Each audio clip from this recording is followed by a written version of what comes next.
Welcome everyone to Already Cancelled. I am Peter, that is Connor, and we are going to talk about Star Trek The Next Generation Season 5, Episode 12. It's called Violations. So full spoilers for the episode, as always. And the title's a bit of a hint, but this got a lot darker than I think I was expecting it to. Yeah, same.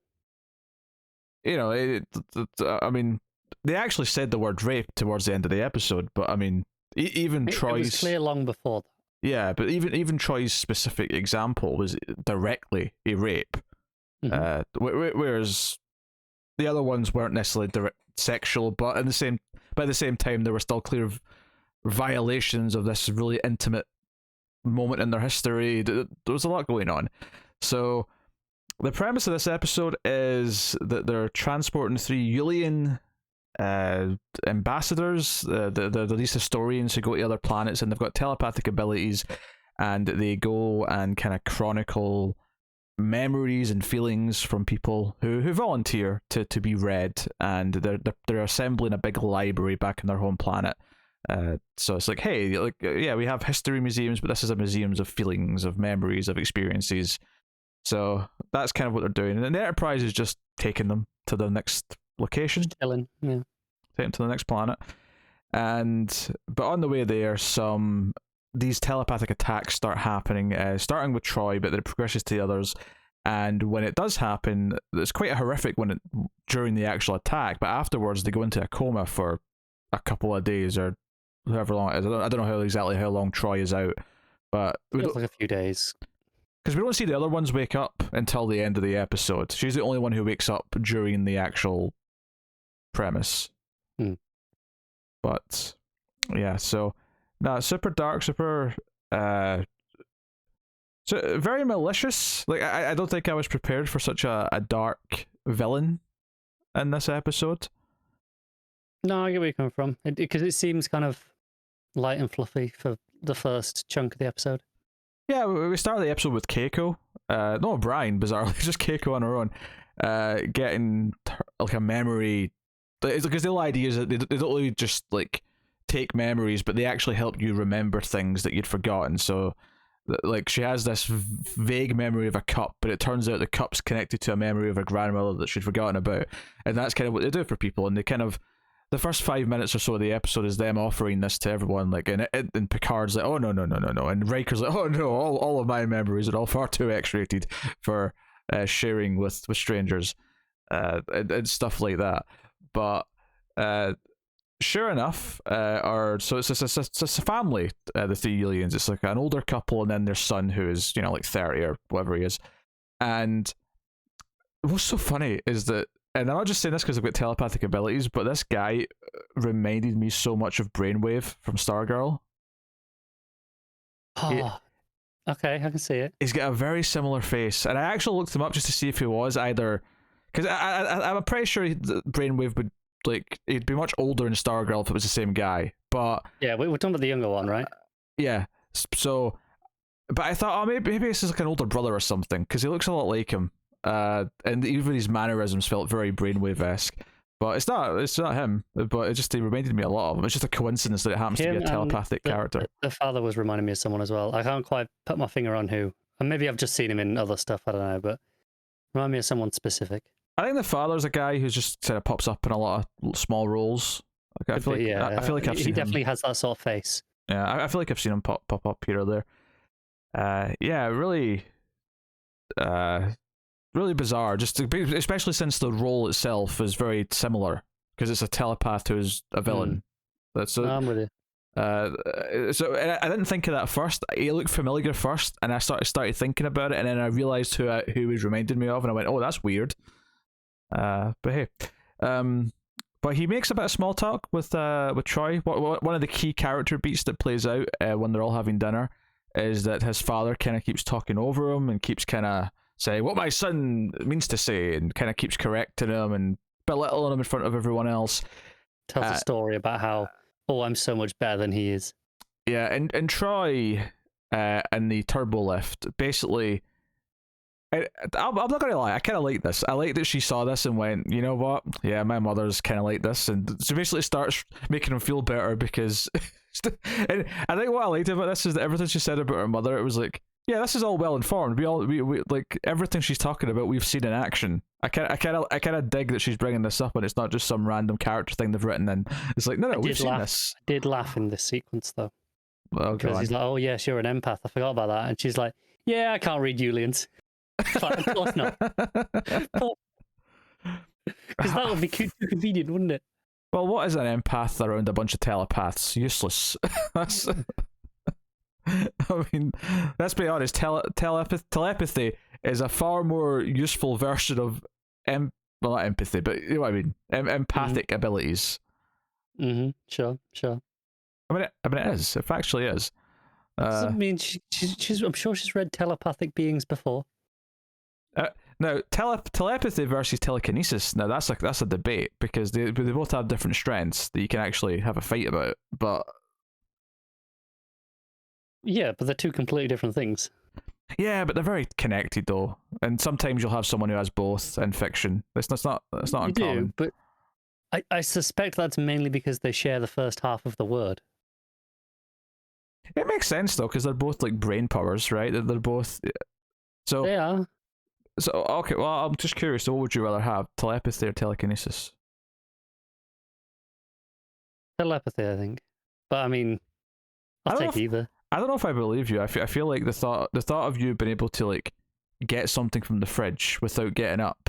You're wrong. That'd be nice. But I don't know. I'd take either. Wait, what level of telepathy are we talking about? Is it just reading or is it sending as well? Because that changes. I mean, that's a whole. I feel like telepathy is far more powerful in this, especially if you're going to be like a politician or something. Telepathy would be like extremely very useful, extremely dangerous, very abusable.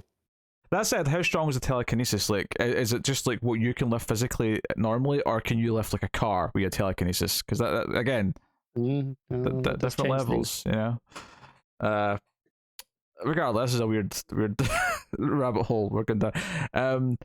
But this is super dark. Troy's getting ready for bed. She's brushing her hair, and this, you know, obviously there's a bit of a maybe swerve later on in the episode where it maybe starts to convince us that it might be the father.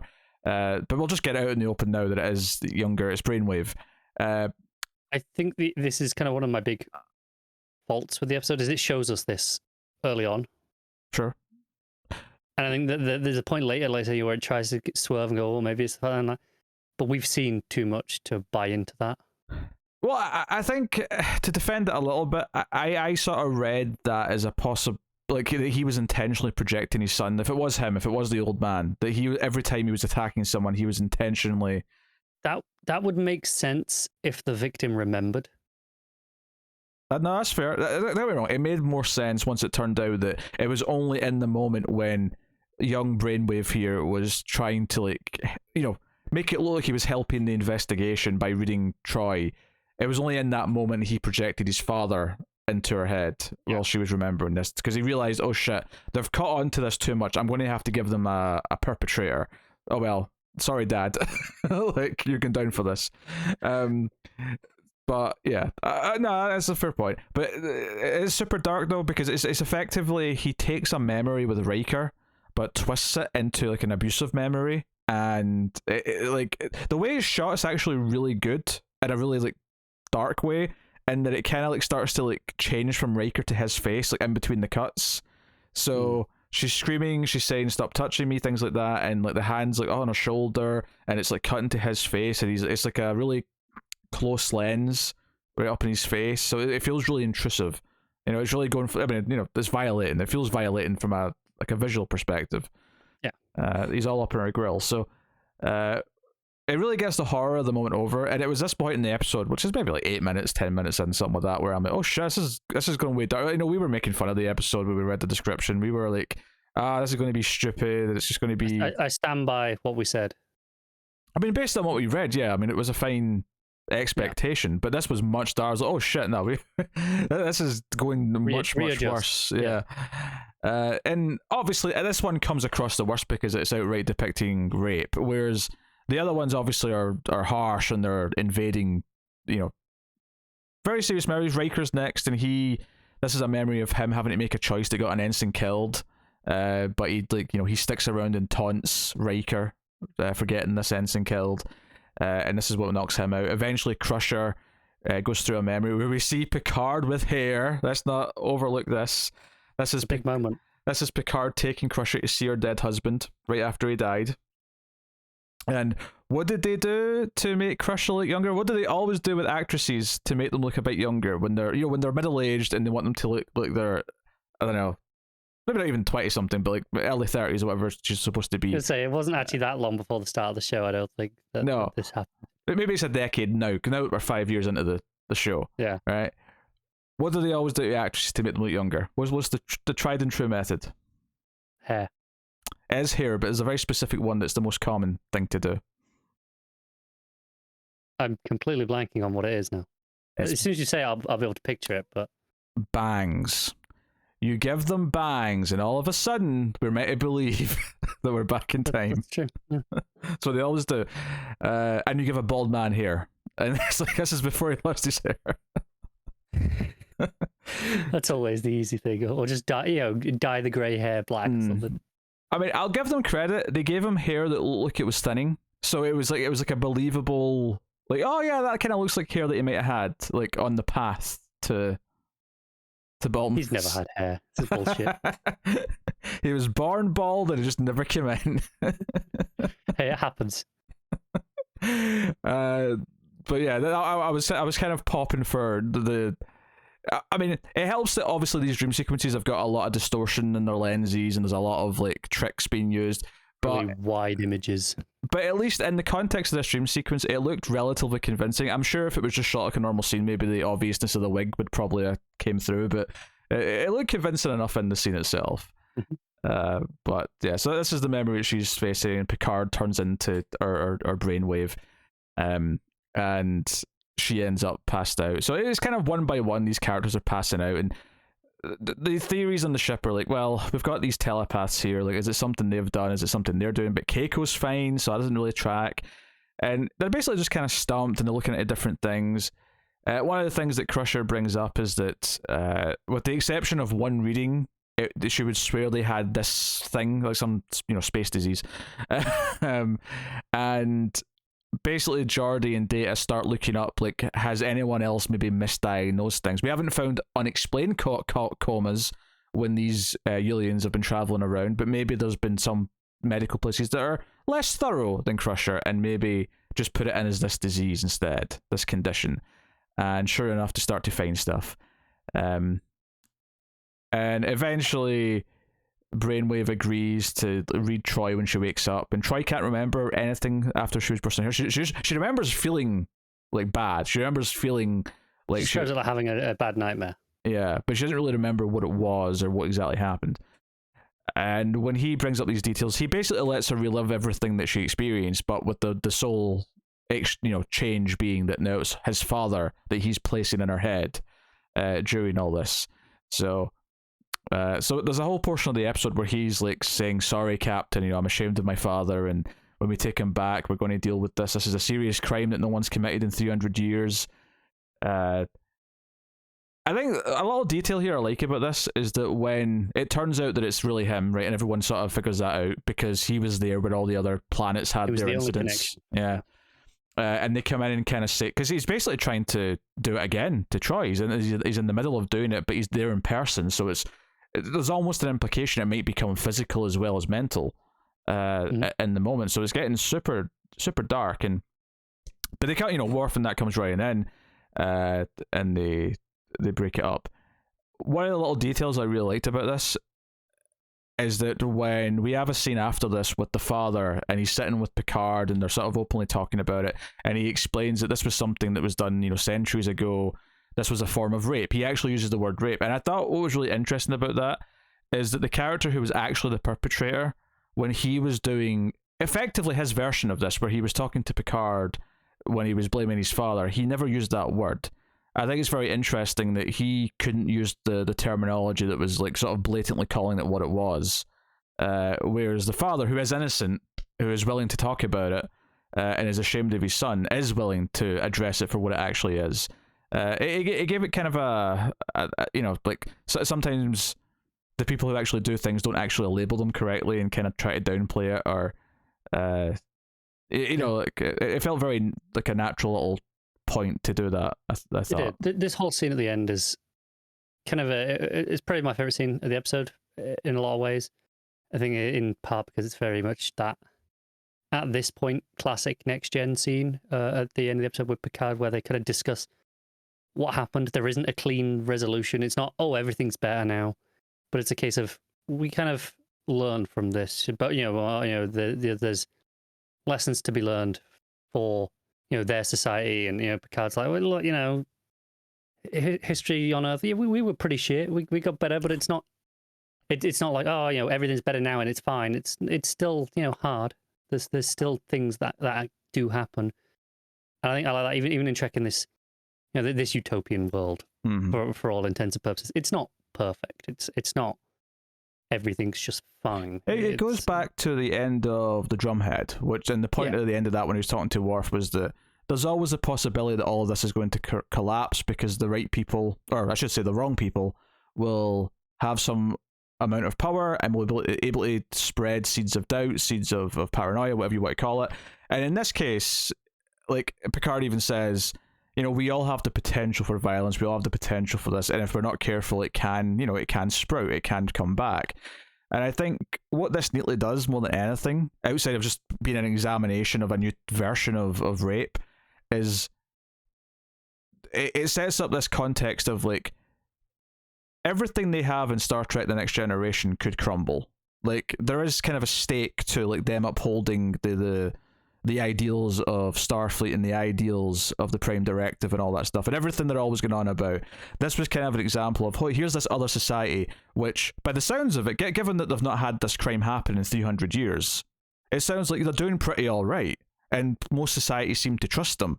And the fact that this son was like sort of almost abusing that trust by doing this wherever they went and going unnoticed, you could compare that to maybe like a corrupt policeman, you could compare that to a corrupt politician or something, someone who have power, who is just being assumed to be trustworthy, but is actually abusing the power that he has. In this case, it's a literal superpower, compared to other races, as opposed to like a political power or something like that. But you have that playing out, and the idea that, like one person, and we've caught it, and it's hopefully not going to spread and like lead to anything else with anyone else, but it could be the start of something. And likewise in Starfleet, someone on Starfleet could go bad, and has done and will again. And we have to. This is why we have to be vigilant. This is why we have to. It's the idea that Next Gen does a lot of just not taking this for granted and being aware that it's a constant struggle to be better. It's not just, oh, I've made that choice now. It's all good.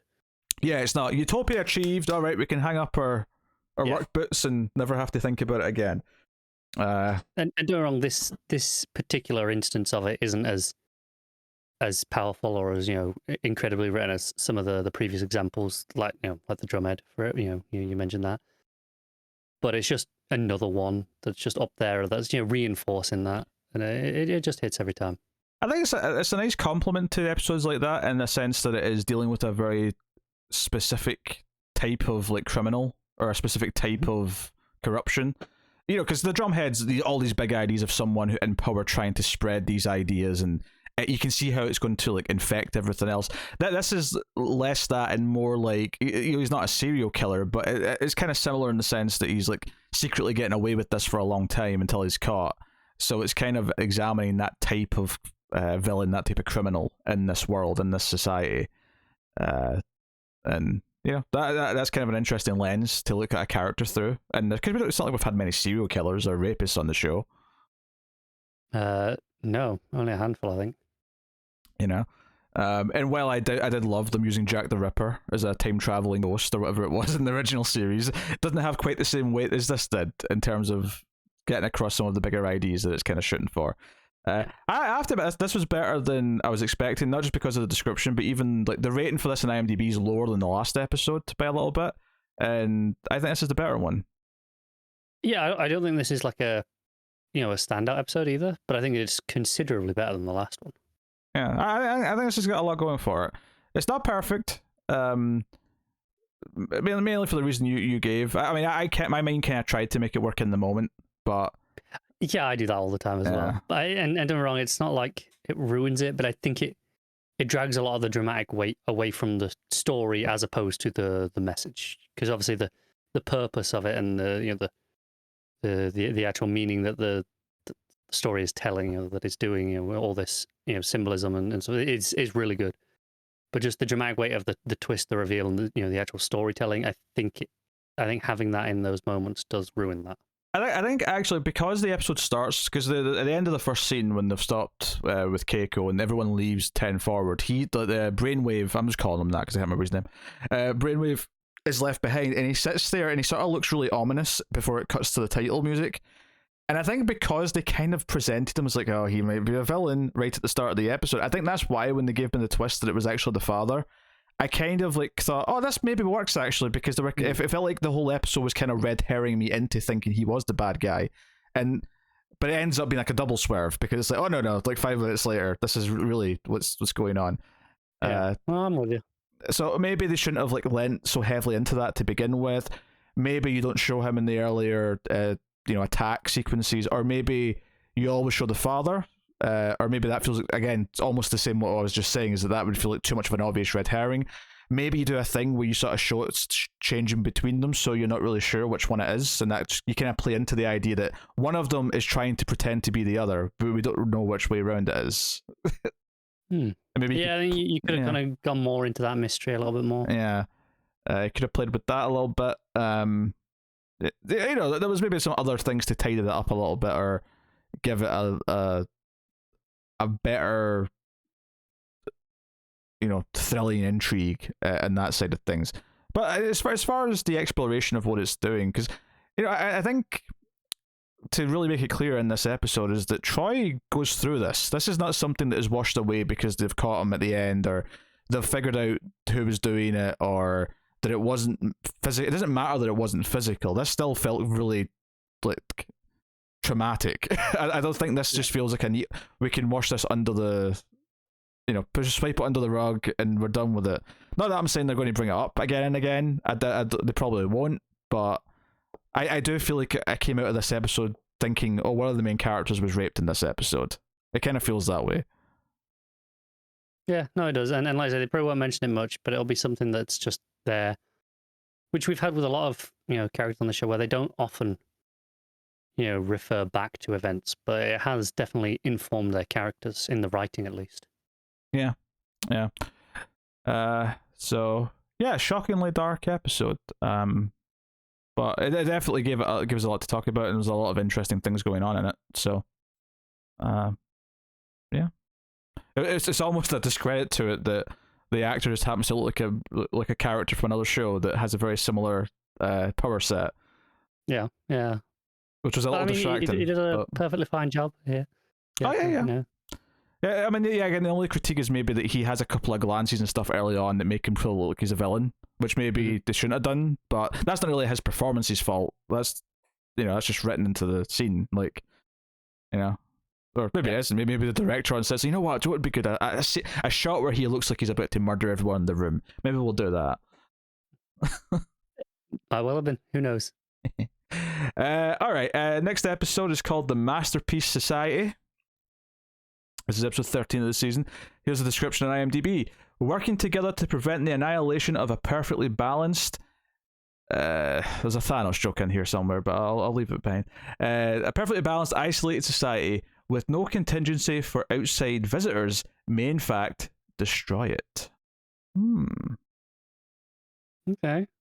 There's potential there. So it sounds like it doesn't always work, but there's a lot of good Trek episodes where we're dealing with a civilization that has a specific set of or a specific culture that's different to what we tend to have. Yeah.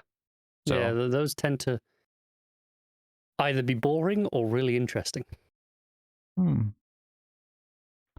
Yeah. So, especially since in this case it sounds like the Enterprise intervening may actually make things worse. And one of my favorite resolutions to any of these episodes ever was the decision not to join the Federation because we're just not ready yet. That was a great. I have a feeling that, again, just from that description, if this was me kind of coming into that premise, them choosing to intervene or not to upset that equilibrium for whatever reason feels like it could be part, a big crux of the episode. Yeah.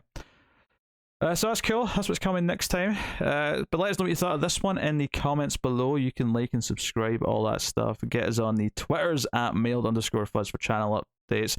All that stuff does help out a lot on YouTube, of course. You can also support us financially by going over to patreon.com/mailfuzztv and supporting for as little as $1 per month. So go and have a look and see if you're interested and get some bonuses for your trouble. But otherwise, that is us. So thank you once again for watching or listening. And I'll just remind you as well that Star Trek Discovery is back in like a week or two. I haven't thought about when this goes out publicly, like what day that'll be. But it'll be back soon, and I'll be reviewing it with Tara. So go check out that review as well. But that is us. So thank you once again for watching or listening. We always appreciate it. Keep watching Star Trek. And somewhere out there, Wesley Crusher is in complete control.